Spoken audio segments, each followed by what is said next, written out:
అరుణాచలం గుడి అంటారు దీన్ని. సో ఈ అరుణాచలం గుడి గురించి క్లారిటీగా మన స్వామి చెప్తాడు. స్వామి ఓం నమః చెప్తాడు. శివాయ. ఓం నమః శివాయ. భద్రాచల క్షేత్రం నుంచి పర్ణశాల వెళ్లే దారిలో 15 కిలోమీటర్ల దూరంలో ఇక్కడ ద్వాదశ జ్యోతిర్లింగ చిన్న అరుణాచల క్షేత్రం అనేది ఏర్పాటు చేయడం జరుగుతుంది. ఇక్కడ మీరు ఏకకాలంలోనే గిరి ప్రదక్షిణ ఉంటుందండి. ఈ గిరి ప్రదక్షిణలో 1008 శివలింగాన్ని దర్శనం చేసుకుంటారు. అదే విధంగా ఇంకొక చిన్న గిరి ప్రదక్షిణ ఉంటది.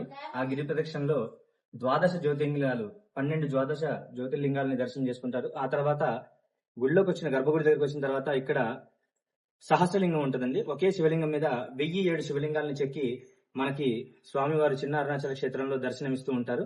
అదేవిధంగా ఈ యొక్క చిన్న అరుణాచల క్షేత్రాన్ని దర్శించుకొని పక్కనే ఉన్నటువంటి అన్నదాన క్షేత్రానికి వెళ్తే అక్కడ కొత్తగా ఏర్పాటు చేసినటువంటి అష్టాదశ శక్తి పీఠాలు కూడా అమ్మవారి రూపాల్లో మనకి దర్శనమిస్తాయండి. ఇది మనకి భద్రాచలం నుంచి 15 కిలోమీటర్ల దూరంలో ఉంటుంది. అష్టాదశ శక్తిపీఠ ద్వాదశ జ్యోతిర్లింగ అవిత కుచిలాంబిక చిన్న అరుణాచల క్షేత్రం అంటారు. గ్రామం పేరు నరసాపురం అండి. ఓం నమః శివాయ. ఓం నమః శివాయ. అయితే అరుణాచలం గుడిలో శక్తిపీఠాలు ఉన్నాయి. మొత్తం అమ్మవార్ల శక్తిపీఠం.